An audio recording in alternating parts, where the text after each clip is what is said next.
Hey, what's up? Thanks so much for being a listener to the All In podcast. We want to let you know a new feature we are really excited about over here at our team is you can actually send in voice messages for a chance to be included on the podcast. We want to start new segments that allow you guys to share your thoughts on what's going on in the indie sports and culture scene. So if you actually go to the description page in our podcast for any of our episodes, you'll see a link at the bottom that says send in a voice message, and you can send in your own very own quick, short voice message. Please don't be long. That's annoying.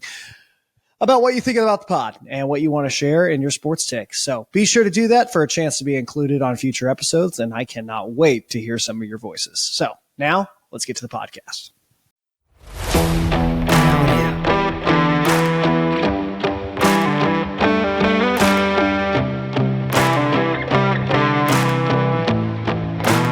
All right, welcome back. Quick little turnaround for you. No video on this one because I'm traveling and I wasn't going to bring the camera equipment with me. But appreciate you guys staying around. We got a good episode with you today. James Boyd from The Athletic, talking Colts football, talking Indianapolis, talking Jonathan Taylor and the crazy dynamic that has been. We got all that and more. So let's get going. All right, week 2 of college football. Get ready for that. Indiana playing Friday night. We're recording this on Friday. So Indiana playing tonight. Indiana State should be a winner. I don't know if it's 34.5 point line. Indiana. I'm not feeling good about that one. I don't know if I'd take that. I don't know if Indiana's offense can score 34.5 points after what we saw last week against Ohio State, but we'll see. Apparently Indiana State not good. Should be a win for the Hoosiers, picking up win number 1 on the year. Purdue with a tough one at Virginia Tech on the road. Virginia Tech not great, but Purdue losing Fresno State last week. And for the Purdue people who are listening, I want to put this out there. Don't be losing hope in the Boilermakers quite just yet, because let me tell you, I personally, if you look at Fresno State, guys, if they play like they played against Purdue and they played like they played at the end of the year last year, Fresno State is going to be playing in a pretty major bowl game this year. And put that on the calendar right now because I was impressed with them. A lot of people have been impressed with them. They finished the game. They finished their season winning 10 straight last year. They have a great quarterback, obviously. And Purdue was going to win that game up until the final minutes. So I feel good about Purdue moving forward. I think they're, are they going to win 6? With that schedule, I'm not sure, but I think they're going to show you that they got a little dog in that fight. So should be excited to see what Boilers do this weekend at Virginia Tech. I think that will be a good measuring stick game for what we'll see for the rest of the year. Going to Colts football today, we're going to talk in a few minutes to James Boyd. He covers the Colts for the Athletic. He's one of my favorite reporters to follow, and we'll get to why. He's just so good at balancing, being an objective reporter, but being a human being. It's one thing I really admire about him. I think you guys are going to really love what he has to say.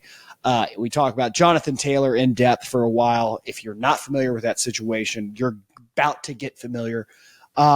He's just fantastic. And the way he explains it, I think will change your perspective a little bit and give you a little view more from JT's side and what kind of he's having to deal with and why it affects the league as a whole. I want to start off today with Colts football kicking off Sunday. I want to talk about something that I think a lot of football teams in Indiana are dealing with right now. All right. And it's this idea of building.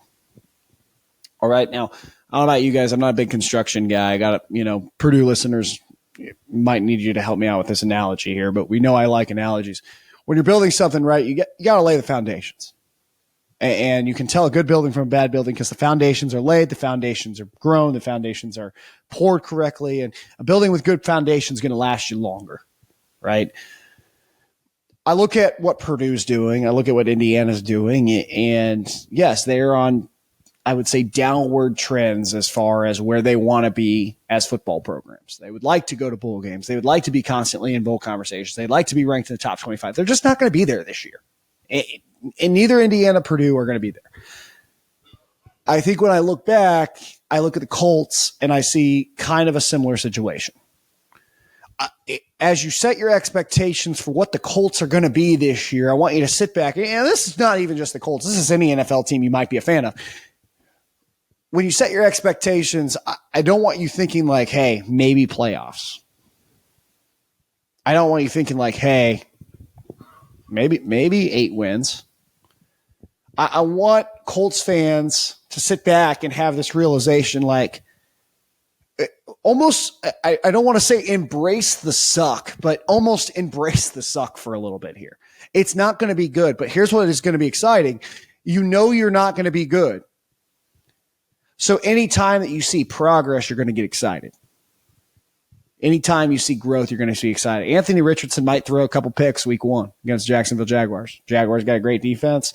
Their offense is loaded. It might look ugly. But as we talked to James Boyd about, it's seeing that progression. It's seeing that growth. And I think we as fans, obviously we want our teams to win, and obviously we get upset when our teams lose. I think we need to start really recalibrating and really evolving as sports fans. And I'm going to challenge you here to try this. Embrace growth. Try to do that. Try to see how that changes your mindset a little bit. You know, I've been saying it with Indiana football fans for years. This is a win. The best year in Indiana football is a bowl game. It's not going to college football playoff. It's not going to New Year's Six Bowl. The best year for Indiana, like a great year for Indiana, is a bowl game. 6 to 7 to 8 wins is a great year for Indiana on this historical standards of Indiana.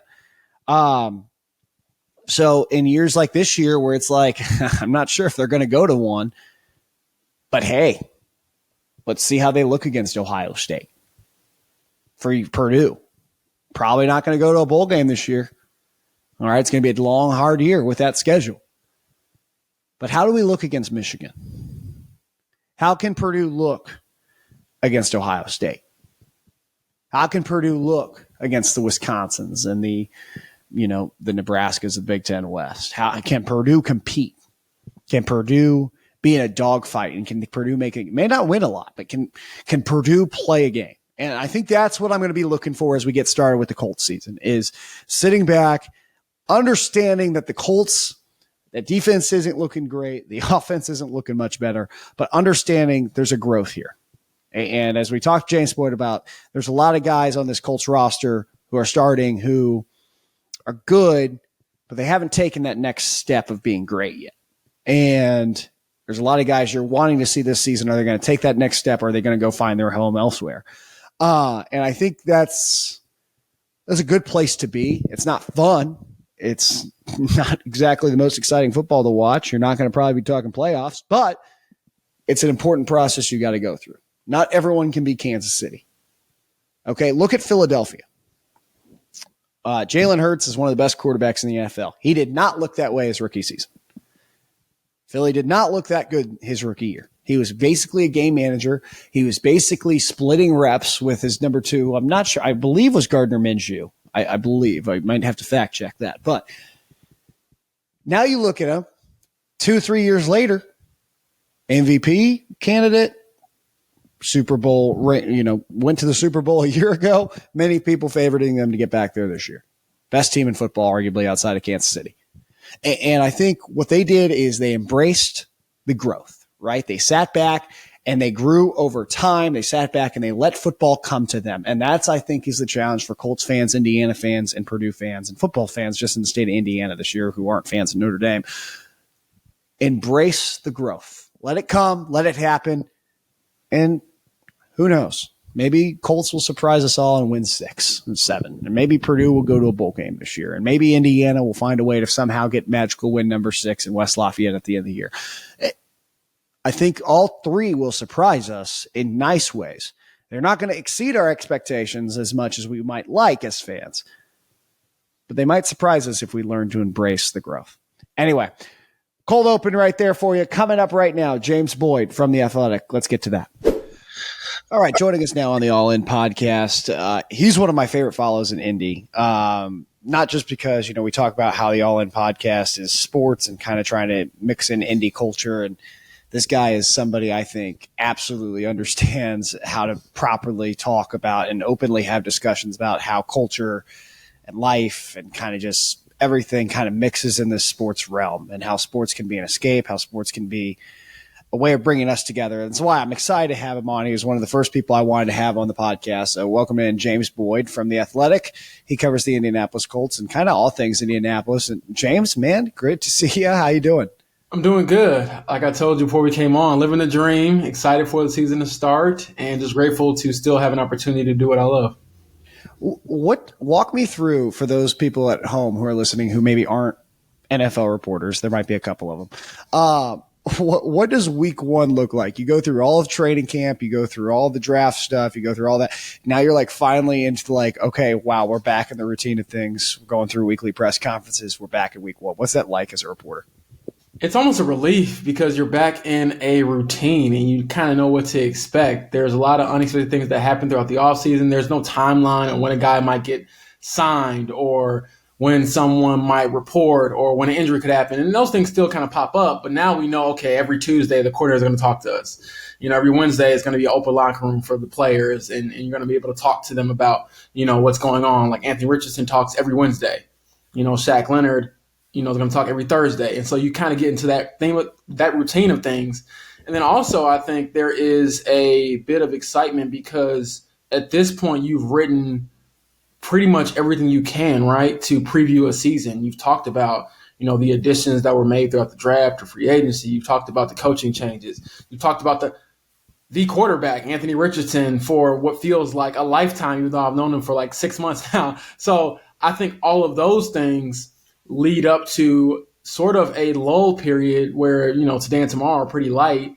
And then when you get into the game, it's like, all right, we finally have something to actually analyze. There's something to take from this. Anthony Richardson is not going to play just, 20 snaps. He's going to play the entire game. And so that to me is the best part about it and why I enjoy covering the NFL. Like I covered the NBA before, but all 82 games, they matter, but they don't matter at all compared to the weight of a week-to-week preparation in the NFL. So there's nothing like walking into a locker room after a win or after a loss because guys put so much into it, and then capturing that as a reporter is so important.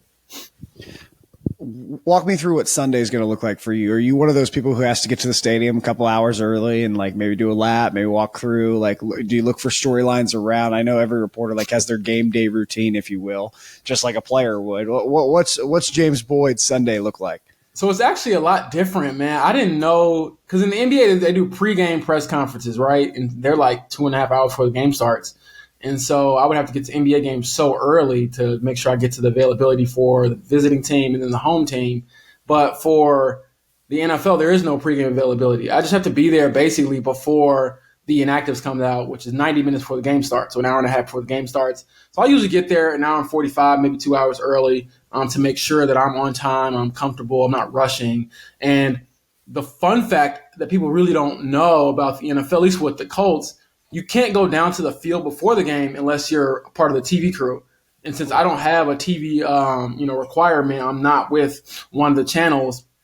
I can't go down there. So usually what I do when I get there early is I get the binoculars out and then I'll take a look around the stadium to see who's where. Like, okay, is Anthony Richardson doing this? Is, Shaq Leonard warming up? Or is Zaire Zaire Franklin, is he the first person out of the tunnel? Those sorts of things. And also looking at the opponents.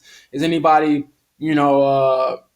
not there that I don't see normally? Or is anybody, wearing a wrap on a leg? Like all those things, just trying to gather information before the inactives come out. And once the inactives come out, it's pretty chill. After that, grab something to eat, catch up with anybody you might not have seen for a while from the opposing team's beat, catch up with your own beat, prepare yourself, take a few notes, and then get ready for the game. And then once the game starts, it's still pretty like light and you're taking notes throughout the game. But to me, after halftime, you get something to eat. But once the game ends is when the real work starts. You have to kind of analyze whatever just happened and then prepare to ask questions and get sort of the color and the information and the imagery that you can't get from just watching it at home. And that's always the thing that I tell myself is, okay, when I write this story, could this have been written from me being at home? Or did I have to be here? Did I bring my readers into an environment that they otherwise wouldn't have been brought into? I think that's one of my favorite things that people don't understand about being a reporter is like the game itself is such a minuscule part of like our day on a game day. Like that is like the easiest part of the day, if anything, like actually it's the lead up, it's the prep, getting to the game. It's, for TV, it's the live hit you're doing outside the stadium pregame. And then it's that rush down to the locker room, hey, you got 15 minutes open locker room. That's when the real work starts. That's when you're kind of cramming in.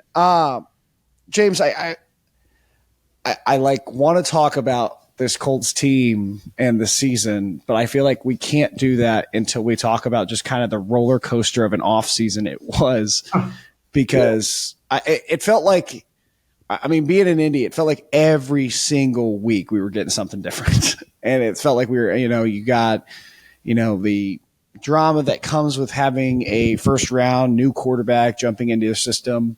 You have the drama with injuries, obviously, surrounding, Shaq Leonard. He's been healthy, unhealthy for what feels like the entirety of his career. But then you have the Jonathan Taylor stuff break out. What's been your perspective on that? I know there's a lot of people look at it and they're like, okay, it's interesting to me because usually when you see these holdout situations, you see like, okay, I see where the owner's coming from, but the player's right in this situation because blank, or I see where the player's coming from, but the owner has a point here. It feels like people are like mad at almost both parties here because it's like they both see where they're coming from. There's not a right or wrong answer, but this particular situation not only has a great impact on the Colts and their season ahead, but it could very well dictate what a running back contract looks like for the rest of the league for the next, dare I say, 5 years. So what's been your perspective on it? What's been, your reaction to what you've seen from fans, obviously coming down on him pretty hard, coming down on Irsay pretty hard. Just what's been your full wrap of that? I think, how do I phrase this? When fans get on players in particular about these situations, and to keep it as factual as possible, we don't know exactly, what is going on with JT. We talked to Chris Ballard and he said he's still feeling pain in his ankle that he had surgery on in January.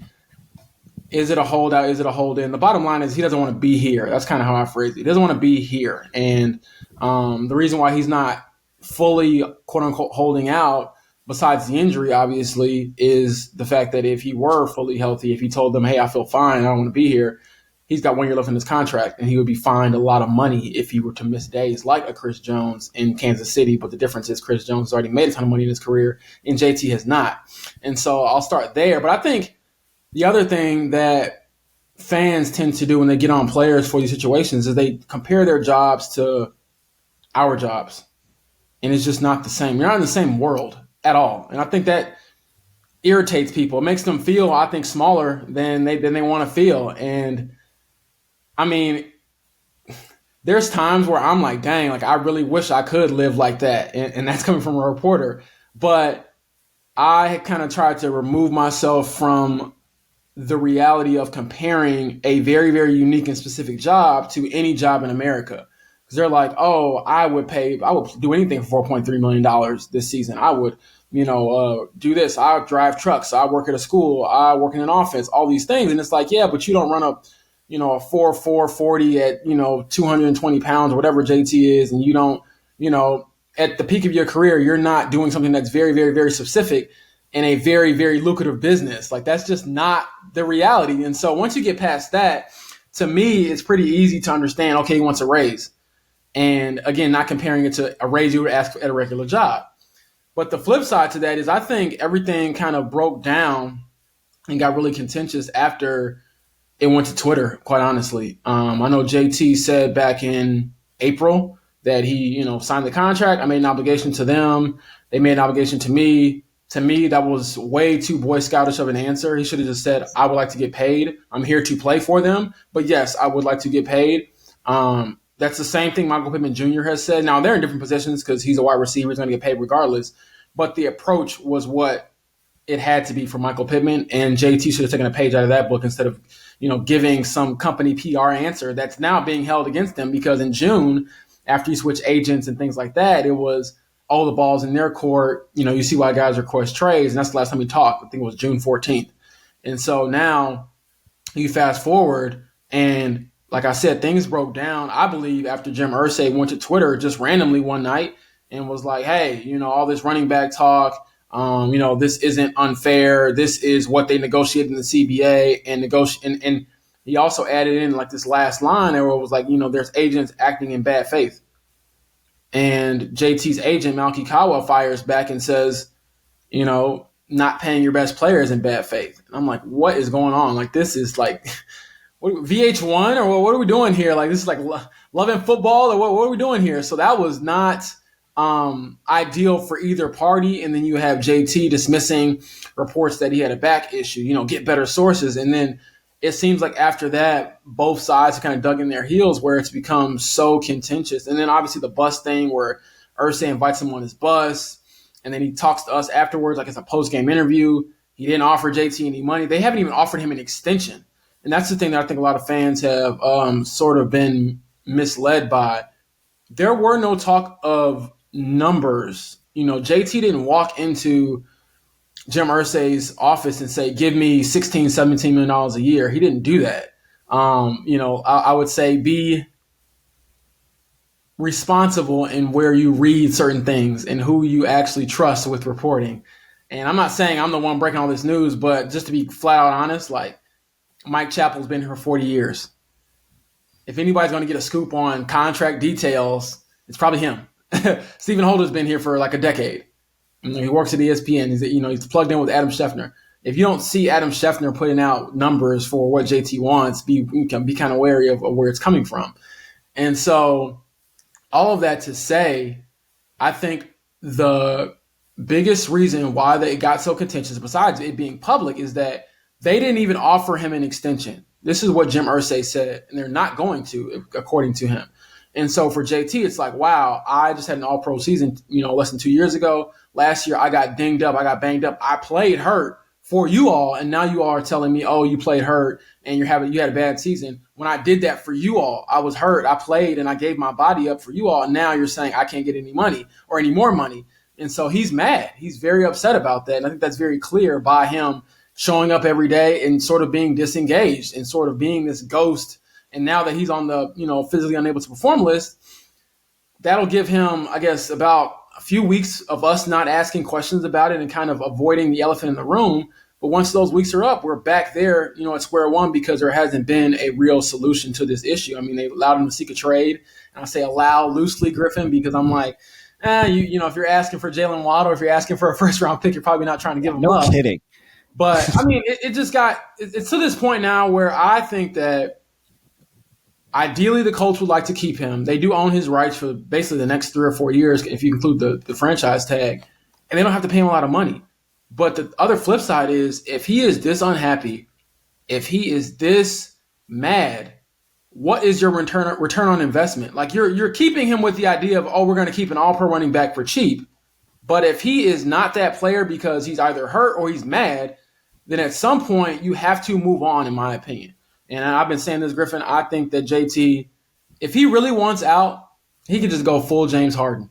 Like walk into the locker room after you come off the physically unable to perform list and say, I don't want to be here. I don't want to play for this team. I'm only here so I don't get fined.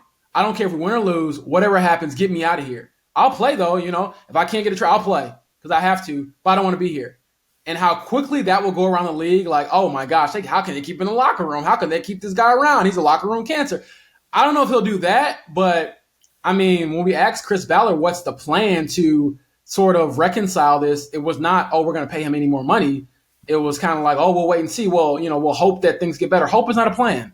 So we'll see what happens, but it is definitely something that I didn't anticipate, back in, January or February. And then obviously when Anthony Richardson was drafted, it was not on any of our minds that he would be starting the season without an all-pro running back in the backfield.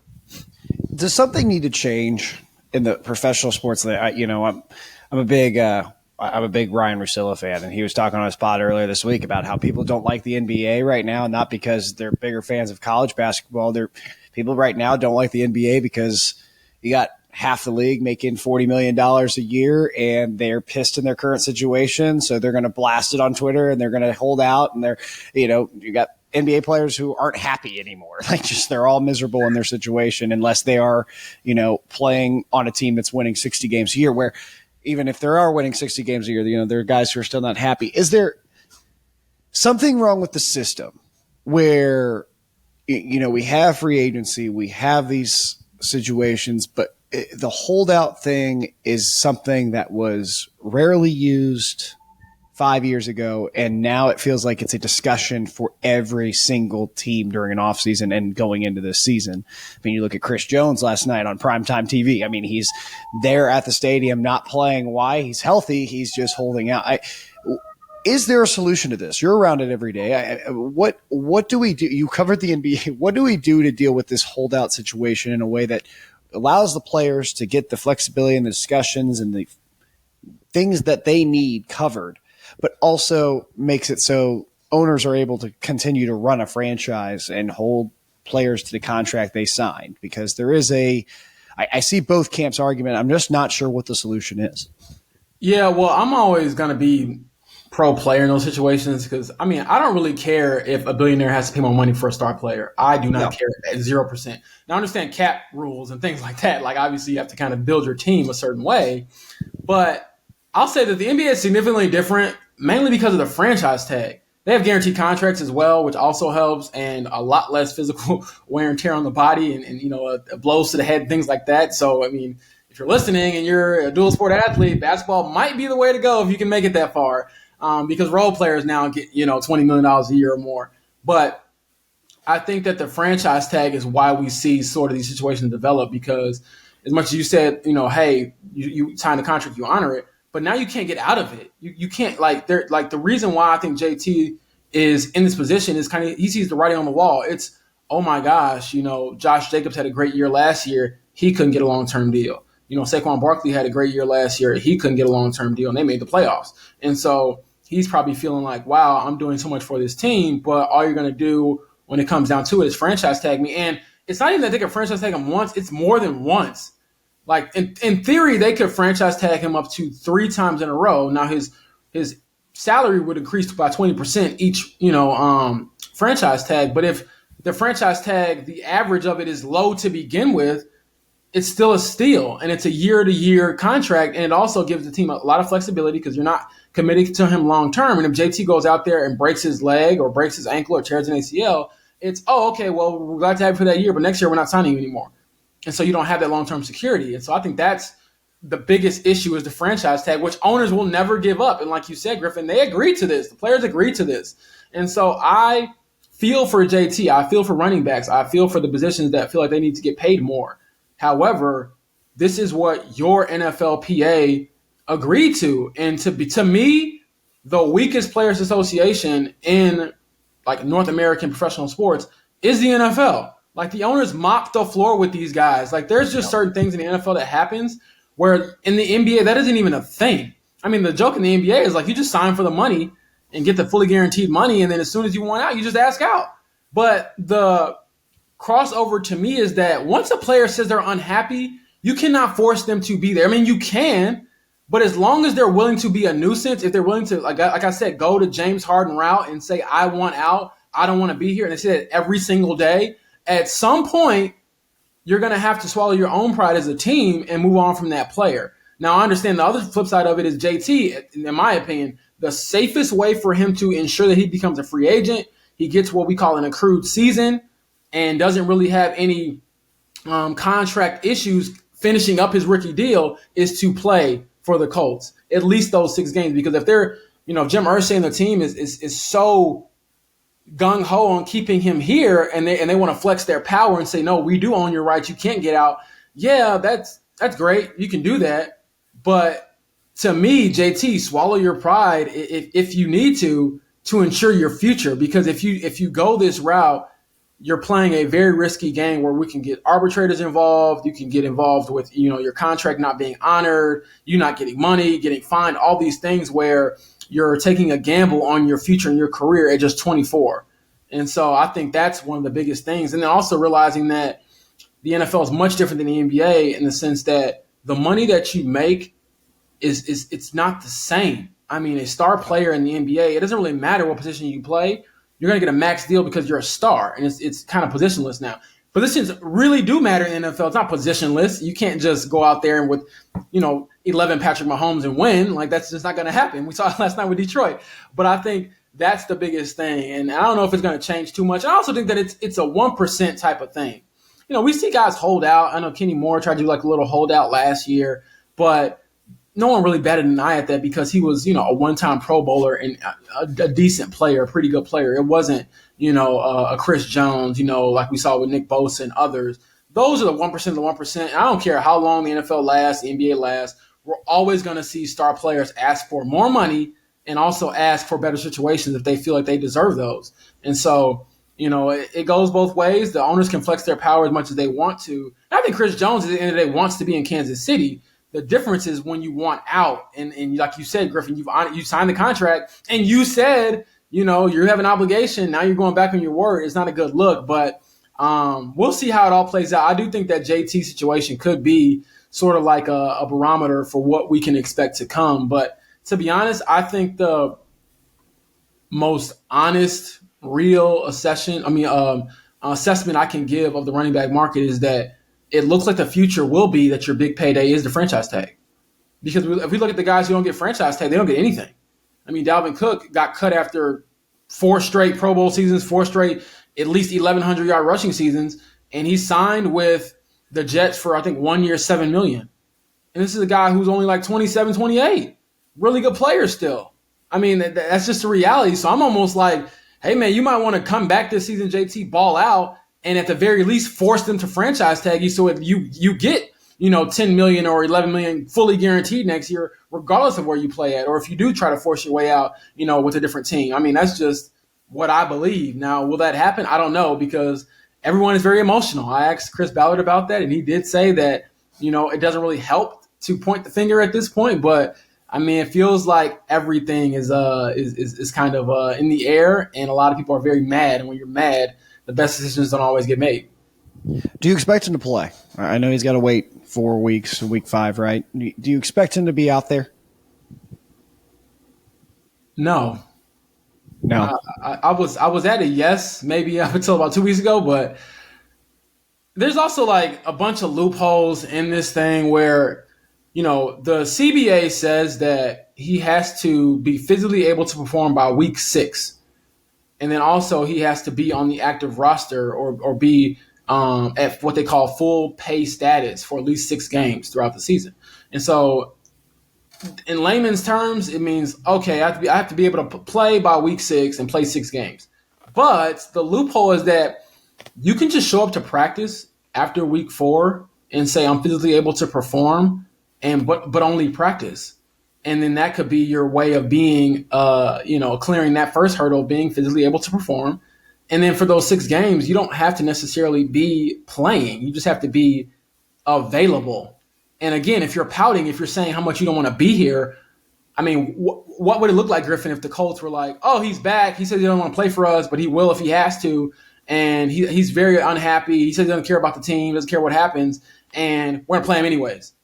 What type of look is that for the guys in the locker room who played the first month of the season? The running back that you have, whether it's good or bad, they put their bodies on the line. They're all in for the season. They're all in for the team. And you have this one guy where it's like he's only going to play because we think he's talented, but he doesn't want to be here. And he's very upset, and he's voiced that. He's mad. To me, it depends on how much JT wants to potentially divide the locker room. Because at some point, players are going to be like, we're going to roll with the guys who are here, who are invested in our collective effort. And if your effort is just on you getting paid, you can't bring that back into the locker room. So that's why I'm going to say no. I don't think he plays for them, and I think it's better if the Colts just move on from him because I don't see some miraculous change of heart happening. And that's just the reality. I know fans and Chris Ballard sound optimistic, but I'm like, I asked him, has JT given you any indication about wanting to play for the Colts? And he's like, we're working through that. That's a no. So, I mean, it is what it is at this point. And so the only way they can make him play and why he might play is because of the contract issues and maybe not wanting to get into the gray areas of the CBA to ensure that he doesn't, mess up his future. But if you're asking me he's going to play for the Colts right now, no. We haven't seen the guy. He's not going to be around. And when he is around, I mean, there's probably going to be something else that pops up or some other loophole or thing I have to read about in the CBA because I'm always so confused about this stuff that pops up that ensures that he doesn't play. He doesn't. To me, it feels like we're at this point now where JT's like, I don't want to put my body on the line for a team that doesn't respect me and doesn't want to pay me. And so at some point, at what point do you say, okay, well, if we're not going to get that guy, what can we get in return for him? And realistically, I think that if you get a second and a fifth and maybe a running back in return or something, that's a pretty good haul. And you just add it to whatever you're trying to build around Anthony Richardson. Well, I think the other thing, and I think you hinted at this a lot of times, you see fans upset and they're like, oh, why is Jonathan Taylor being selfish? Why is Jonathan Taylor wanting it? Like, why doesn't he just play and prove himself? What I wish fans would realize, especially those on Twitter, because I feel like logical fans get this, this whole saga is so important, not just for Jonathan Taylor, but it is so important for every single running back in the NFL who wants to get a new contract the next 2 to 5 years, because this situation, how it plays out, we've seen Le'Veon Bell, hold out, and he barely came back to the league after that. And that was another guy who was, I would say, on the same level. All-pro running back. I mean, fantastic talent. But the simple truth is this is a league that's going to throw the ball more, where running backs are seen as almost a dime a dozen because, behind the right offensive line, any guy can get 3 to 5 yards. And I think it's just I wish fans would realize that just how important Jonathan Taylor and this saga is to the rest of the league, the rest of the guys who want deals in the next few years, because this is going to detail what deals look like. I want to move on just because I know we got a lot to talk about, and we could probably talk about Jonathan Taylor all day if we wanted to. Anthony Richardson, I loved your article you had this week. If you haven't read it, James Boyd, The Athletic, Spotlight doesn't face Colts Anthony Richardson for the QB. Pressure's a way of life. I didn't know his backstory, and I thought you did a beautiful job kind of diving into that and sharing how that pressure of just how he grew up and the situation he was in without giving it away. I want people to go read it. But talk to me about this QB. Obviously we see his raw talent. He's got a lot of on-the-field things. You've seen him all summer long. What do fans, maybe media, not know about, see Anthony Richardson surface level? What are we not seeing that we're going to get to see as the season progresses? I think you're going to see his character a lot more. I know people are high on it now because everyone is high on everything in the preseason.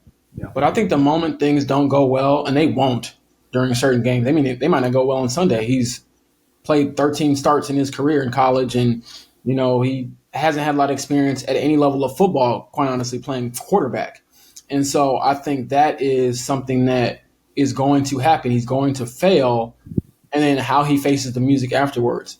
Because I think throughout every stage of his life, everybody I've talked to, he's not one to shy away from it. And the craziest thing about him, besides like the physical stuff, because he is a freak. I mean, I hooped with him at the YMCA randomly one day, and he was incredible. I mean, reverse alley-oop dunks, first play of the game. And I was like, all right, that's not normal.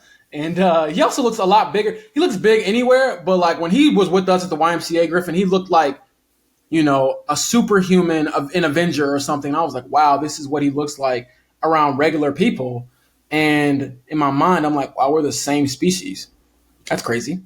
But I think people are going to be drawn to how vulnerable he is. Not in a bad way, but like he has this maturity about him and his willingness to just admit that sometimes he doesn't have it all. And I think that's unique in a way because quarterbacks are like trained to say all the right things, do all the right things, never admit, any weakness or failure. He's just kind of an open book in that way. And maybe he'll change as he gets more experience with the media and the NFL. But I think his humility and the way he carries himself is not what you would expect from someone who's only 21. Now, maybe that's because of the stuff that he's been through, his upbringing and his selflessness, quite frankly, because the guy truly cares about other people almost to a fault. And it's like, and then he wants to be treated like a regular guy. I talked about it in the story, but he's not. And he's had a hard time dealing with it. I think ideally he would love to be obviously a great player, a legend. He talks about that a lot. That word legend comes up a lot to him. And there's a conviction in it. Like, I'm going to be this because I'm going to work extremely hard. But I think outside of football, he wants to be looked at as a normal dude. And it's just like, dude, you can't.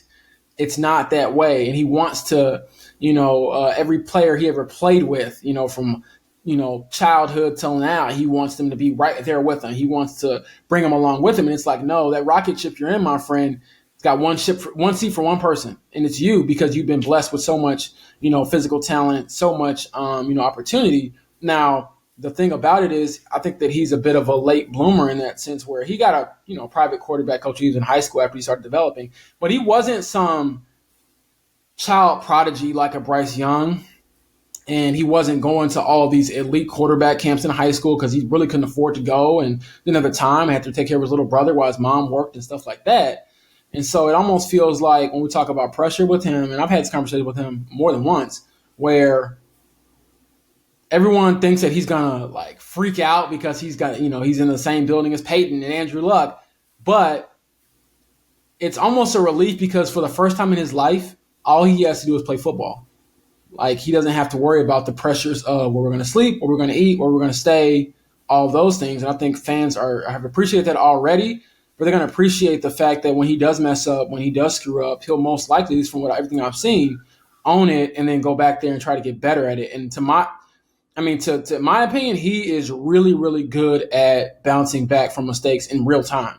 We saw it throughout the training camp. We saw it throughout preseason games. He'll throw an interception, have a bad throw, and he'll come right back and have a bigger or a better throw, or he'll have a better drive or whatever. So he's feels sort of unshakable in that sense, and I'm curious to see if it continues. But, I mean, everything you've seen so far is sort of a preview, and I'm just ready for him to sort of be unleashed in a sense, because it feels like there's going to be some highlight reel plays, some plays where you scratch your head like, what the heck just happened? Because there is some rawness still there. I'm not saying that he's like going to come in right now and light the world on fire, but I think every time I've kind of scratched my head and I'm like, wow, that was not a good throw, that was not a good decision or whatever, he'll do something else and you kind of snap back to why they chose him in the first place. It's because he can do things that others can't. And to me, if they can teach him the stuff that everybody else can do, or at least can be taught when it comes to timing, accuracy, footwork, things like that, if he can pair that with the stuff that he's been gifted with, yes, his ceiling is top 5 player in the league. I guess, what does his progression look like from here? I know he's very raw, and it feels like the common word that's coming out is kid hasn't had a lot of starts. It's going to take some time. He's got to play football, and I think that's they're letting him play. They're not making him sit behind Gardner and kind of sit back and watch Minshew do his thing and watch the team struggle, maybe win 2 or 3 more games behind that. They want him to go out there and almost struggle and feel the pressure. And the best way to learn is by doing it, right? I guess how long do you think this process is going to take? Is there a timetable? Do people sit back and say, hey, year 1, it's going to be really tough, but on the schedule we got for him, year 3, he's going to look like an all-pro? Is there a schedule there? Is it just kind of play it by ear? I would think so, but they're also not saying it because they don't want to say, because you don't want to put yourself out there and say, oh, he's by this year, this day, he's going to be this. And then if he isn't that, you're going to look really, dumb. But I do think there's a plan there. And I would say for all the fans who sort of maybe want to preview what it'll look like this season, go back and look at 2021 Jalen Hurts. Before he made the leap to superstardom, he was sort of a game manager quarterback. They ran the ball a ton that year, and made the playoffs, but they weren't like expected to be, Super Bowl contenders, and they weren't, beating a bunch of teams and being a favorite of any sense. It was kind of like, oh, they had a pretty decent season. They kind of squeaked into the playoffs. That's sort of what I expect for the Colts. Not the playoffs part. I don't expect that at all. I'm on record as saying they're going to go 5-12 is my prediction. Unless they have a tie. Please, no more ties. That was very weird last season. Just eliminate that. Exactly. But I think that when it comes to him and his development, a lot of it will be, can he get the routine stuff down pat? And I've made this comparison on several different appearances, podcasts, TV shows, whatever. And to make an NBA comparison, and talked about earlier, Chris Paul is like probably the best pure point guard of my lifetime. And he, has led the league in assists multiple years, right? But those years when he was averaging 11 or 12 assists a game, only about 1 or 2 of them were ever highlight reel assists. The other assists are regular bounce passes, chest passes, kick-ahead passes, regular stuff. And that, to me, is the key to unlocking him. It's, can you get him to do the regular stuff, the checkdowns, the crossers, the routine throws that you need to be an NFL quarterback? Because the unroutine stuff, the off-platform stuff, the stuff where it's like my guy's just better than your guy, he's going to give you a little bit more than the average quarterback because of his physical gifts. But it's okay because I think teams are going to try to force him to be a real pocket decision maker and throw it into tight windows and things like that and not allow him to use his legs to his advantage. But if you can learn, not like in this one season alone, but throughout, let's say the next season or two to do that, then I think that would give the Colts a lot of confidence in his progression and in his growth. And then, like you said, by year 3, you do want to be, saying that, okay, it's not a crazy, prediction or projection that this year he might be a Pro Bowler or something like that. That's where I think they want him to be at. And then I think also 3 years is like the perfect time to kind of figure out by then what you have. Now, barring him coming out and having some, horrible season or some great season, I think that it's going to take some time. And to me, it's can we be confident in him, or more confident in him than we were, by January than we were in October. And so we'll see how it goes. But I think that he has the right head on his shoulders. And the one thing that I've also talked to him about is, although he's physically gifted and he's like an alien in a lot of senses, he works extremely hard. I've heard that from every coach that he has throughout his life. His high school coach, his private QB coach, Shane Steichen, Jim Bob Cooter, the offensive coordinator, his teammates. He was in here for 8 hours on Tuesday, players' off day, training for his, training, studying, whatever for his NFL debut. And that seems like it's not out of the ordinary for him. And so that's the part that I also think that gives him a leg up. And that's what separated a guy like Jalen Hurts. You talk about Jalen Hurts' development, every single coach will tell you he works extremely hard at his craft. And so although you've been blessed with all these talent, all these things, you got to work hard. And I think that that's something he's going to do, and we'll see where it takes him. But again, success for the Colts this season is how good do we feel about this guy at the end of the year. Well, I also think I love the Jalen Hurts comparison because I like what you said there. It did feel like during those first couple, this first year, second year, it felt like by the end of that season, every single week we were saying like, wow, this kid's going to be good. Like every single week we were like, okay, he's got, and that team started off horrible, that playoff. I think they went, wasn't there like, they had like a wild card at Tampa Bay or something like yeah. I think, and at the end of that game, they lost the playoffs to to the Bucks, and you were like sitting there like, wow, Eagles are going to be dangerous. Like this is a team that actually has someone like Jalen Hurts might be good. And then he came back that next year and was amazing, Griffin. Yeah. Like that jump to me is sort of, I don't know if AR can make that jump that soon or whatever, but that jump was unbelievable to me, and it's very rare. But again, if he can follow that trajectory, obviously that would be like the best case scenario for the Colts. We thought Jalen Hurts was going to be pretty good. I don't think anybody knew he was going to be like, MVP runner-up after that season. But again, working towards it. Tough question for you here. What do you think of the wide receiver room? I know you got Pittman, you got Pierce, Isaiah McKenzie out there down. The wide receiver room to me has also been like one area where it's like, yeah, the quarterback play has been terrible, but it's almost like, do you feel like there's been a little more desire there of what can we get out of this room? Absolutely. They have 4 wide receivers on the roster right now, which is not a typical NFL roster. No, it's not. There's probably one that might get called up or something come Sunday. We'll see. They do have a bunch of tight ends. Part of that is because, Jelani Woods is out and he's hurt, but the wide receiver room does leave something to be desired. But I think the key to that room is Alec Pierce. Like, what you have with Michael Pittman Jr. He's your most versatile receiver. He's your wide receiver 1. I know we have the debates about is he a true 1 or 2, whatever. He's a 1 for the Colts easily. Yeah. And I think that he's a guy who's going to benefit from AR throwing it down the field and having, that big playability. With Alec Pierce, I think that there was some questions that he didn't really answer during the preseason. He had a rough preseason.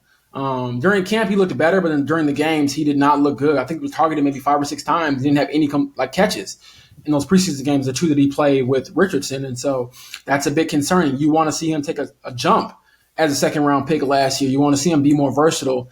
And so if he can take a step forward, I would feel a lot better about this room, because to me, Josh Downs is another guy I feel confident in. I think that what he does did in the NCAA will transfer over to the NFL because of how much he did it. He's one of North Carolina's greatest receivers. And also, the only real knock on him by anybody was his size. All the other stuff, the toughness, the hands, the route running, the technique is like A1. And so if he had been, 5'10" or 5'11" instead of 5'8", 5'9", he probably would have went a little bit higher. But that's my only thing with him. But to me, like you said, Griffin, yes, the wide receiver room, I'm like, I don't know, man. And, Isaiah McKenzie, pretty good player, but he's not someone that was going to have a bunch of, free agent offers. It wasn't like Indy beat out some, massive offer to land Isaiah McKenzie. It was kind of like, oh, we can get this guy probably for pretty cheap and move on from Paris Campbell. And so I think that this room is going to be a question mark. And the key to answering a lot of those question marks, answering a lot of those questions, to me, is Alec Pierce. Like, what do you look like in year 2, and can you help complement a guy like Michael Pittman Jr.? All right, we kind of tackled offense. Let's switch sides of the ball here. Shaq Leonard, good to go for Sunday as of this week. Colts defense has been one, despite the roller coaster the past few years. Colts defense has been solid. I feel like you look at that unit, you look at the guys they got over there. I'm a huge DeForest Buckner guy. I think he's an absolute one of the most underrated players in the league right now. And one of the best guys at what he does. When you look at this Colts defense, do they maintain that kind of, hey, we're going to keep doing our thing. We're going to let the offense, do their thing and figure that out. But is this still a top 10 defense in the league? Do you still see that? Or is this a team that might have a little regression there? You don't see it? Not at all, because their defensive backs, their cornerbacks are so young and inexperienced, quite frankly. It's hard for me to say you're going to have a top 10 defense or even a really good defense if all of your cornerbacks outside of Kenny Moore are, second-year undrafted guys or rookies that you're trying to depend on. The projected starting cornerbacks this year on the outside are Dallas Flowers and Darrell Baker Jr. Both guys are really good dudes. I love their stories. I love their paths to the NFL because everyone likes a good underdog story, right? Yeah. But sometimes the underdog story, it doesn't translate fully. You know what I mean? Like, it's not a movie. It will be perfect or ideal or the movie-like scenario to have two guys undrafted step up and be, long-time starting cornerbacks for the Colts and guys you can rely on and depend on. I'm not so sure that might happen. And again, these guys are easy to root for because they're good people. But it's like, if you're asking me to depend on that secondary versus others in the league who have more experience, and to me, I'm a big experience guy. I think that's the biggest thing that separates you in the NFL, probably more than even like the NBA, is because what you don't know and what you haven't seen yet. And I think they're going to be in for a lot of getting picked on by opposing passing offenses. They play Cincinnati this year in Cincinnati. You don't think they're going to go after those cornerbacks? What do you expect? So to me, that's an issue. And then also, what about your linebacker room? I know Zaire Franklin and EJ Speed held it down last year along with Bobby Okereke, but like you said, Shaq Leonard's back. But is he back? That's the question. He's healthy. He mentioned yesterday that he was healthy for the first time, I believe, since 2019, as far as his body feeling as good as it's felt since 2019. Obviously, he had some great season in 2020 and 2021. But last year, and then kind of coming into this year, he's kind of been, dinged up, the back surgeries, the concussions, those things. And so it feels like now that he's cleared all the protocols, he's healthy, there are no more excuses. It's, can you be the maniac again? And if you can't, the thing that I know that he will never address, and if I ask him about it, I'll probably get the fiercest look. The Colts have an out next year. Yeah. They can get rid of you and not pay you all this money anymore if you're not going to be an elite player anymore. And so I think that's something that they want to see from him is not only can you be back, yeah, you can play football. I'm not doubting that. But can you play it at the highest level and be that guy, the turnover machine, the person that changed games?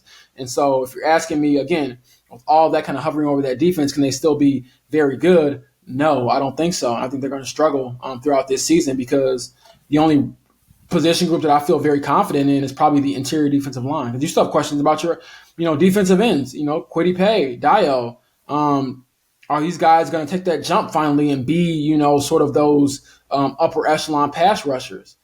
I don't know. And so we got to kind of wait and see. And it should be very interesting. But if any Colts players are listening, prove me wrong. So that's what I always say. I'm not hating, I promise. Prove me wrong, make me eat whatever I say. I will own everything, I promise. I think And this is why I absolutely love what you do as a journalist, James. This is what I love about you is you do such a great job of you're going to put your thoughts out there, but you never make it personal. It never feels like it's all. And this is what like I always tell, whenever I sit down with a coach for the first time or a player I'm always like, hey, if you feel like I'm ragging on you, I hope you understand it's never personal. It's never me coming at you as a person, as a man. It is me coming at you just like it's always going to be statistic based. It's always going to be win-loss based. Like I'm never going to come after you after a win and say, if you throw for, if you have a great game, I'm never going to say, well, I don't like him, so let me find something to complain about. But besides the point, so Jacksonville week 1. Nick. I know it's exciting to have football. Sure. This is a team that won the division last year. You get them at home at Lucas Oil. Obviously, a win would be a win. But as far as how it's looking right now, if Colts, what would be, I guess, the biggest win for the Colts outside of a win-loss for the game there? If that makes sense, I'm trying to think myself. What would be what would have the Colts fans feeling good despite a loss on Sunday? Just overall. I think it would be an Anthony Richardson performance that includes a passing touchdown, rushing touchdown, and no turnovers. Even if his completion percentage isn't that great, he only throws for let's say 165 yards or something. He rushes for 60 yards or something. But if he gets in the end zone, overall, because he didn't do that throughout the preseason, by the way. He never had a touchdown, whether it was passing or running. And so I think if he gets in the end zone, has that experience at home for the first time, doesn't have any turnovers, and doesn't get injured, I think that would be something that the Colts fans would be very excited about. And then even if he does have a turnover, how he responds. Because to me, again, I don't think a reason I have him going 5-12 is not necessarily because the offense is going to be so strugglesome. There's going to be moments where they have those issues. But I think there's going to be a lot of times where the defense can't get a stop, quite honestly. And so, the ideal loss, I guess, if you're a Colts fan, is you lose in a shootout and AR goes crazy and he has all these great, great plays. I don't expect that, but I think again, if he's able to get in the end zone at least once, if not twice, and show off that dual threat capability, that would have a lot of fans in this city buzzing about their new quarterback. And I think it would establish the era we're entering, because although, Peyton Manning had his era and Andrew Luck had his era for a brief time, it looks and feels different with Anthony Richardson because of how he plays. He represents a new era, not only for the Colts, but for the NFL in general, where we're moving more towards the dual threat quarterbacks, where even if you're not a true dual threat like him, because he's a home run hitter, if you miss, he's gone. That 4.39 speed is not going anywhere. But even with the guys like Kenny Pickett, Daniel Jones, obviously, Joe Burrow, they can all still run. They're not going to just be the league of being just pocket passers is sort of a thing of the past now. You don't see that very often. And so if they're able to get a glimpse of that and potentially having the best version of that going forward, what more could you want outside of a win? Now, a win would obviously do a lot of things for this team. I know Jim Irsay wants that win because they haven't won a season opener since 2013. And the crazy part for me is when I say that sentence, I have to say it just like that, because I can't say they've lost every opener or whatever, because they didn't lose last year. They just didn't win, which is weird. The tie last year almost felt worse than a loss. You were just kind of players, yes. The players said that themselves, because when you go out there for 3.5 hours and put your body on the line and you don't win or lose, if it was the same if both teams didn't show up, that's a weird feeling. And as competitors, you never want to be in that spot where it's you got basically a participation trophy. And guys hate that at this level. This is no longer Little League. This isn't some kids program. So, no ties Sunday. Please, Lord, no. That would be so weird. No, that's not going to happen. We're going to knock on some wood here. No kidding. James Boyd from The Athletic. Man, I absolutely love the stuff you do. Fans who want to stay up to date with you, best way to do so, I assume Twitter, X. I'm still getting used to that. Yeah, I'm going to say Twitter because X is just weird. I'm like x.com. That's not a thing. And I still type in Twitter by default, and it goes there anyway. So twitter.com. You can follow me at RomeoVille Kid, Instagram, RomeoVille Kid, TikTok, RomeoVille Kid, all of the above. I'll try to do it more this season and kind of give you all like a day in the life. I've done clips of it where I just put some music behind it and kind of shown you, but people have asked and I'll do it. Maybe not this first week because I have so much to focus on with Anthony Richardson and his debut, but as the season goes on, I'll try to get you all like, what is it like, a day in the life, and kind of do the voiceover of what I'm doing and when I'm doing it, things like that, to kind of give you a behind the scenes. People seem to enjoy that. And just stay tuned for more. I got another very unique Anthony Richardson story coming after the season opener Sunday. So I'm excited for that. And obviously I'll stay up to date on the JT front, things of that nature, Shaq Leonard's return, all of the above. And to me, like I talked to you earlier about Griffin, we're here now. There is no more, what's going to happen? Oh, it's just preseason. Nope. It all counts now, which is why I love what I do. Absolutely. James Boyd from The Athletic. James, we'll have you back on sometime soon. Catch up. Yes, sir. Thanks for having me. All right. That was James Boyd from The Athletic. Shout out to him for coming on. I strongly suggest, if you don't have a subscription to The Athletic, I strongly suggest you get one. It is truly great sports journalism. And James does an amazing job. Like I said, combining that, objective journalist stuff we got to do to being a human, and his stories reflect that. So I strongly suggest you get a subscription, read some of his work, follow him on Twitter at RomeoVilleKid. He's a great follow, tweets about everything going on in Indianapolis and Indianapolis sports scene. So strongly suggest you get after that. This was a great episode. We're going to be back with more next week. Got a few guests lined up that I'm really excited to talk to because they're some of my favorite people on earth. But just really excited to get back to you and get back going. So thanks for listening, and be nice to each other. Talk to you later.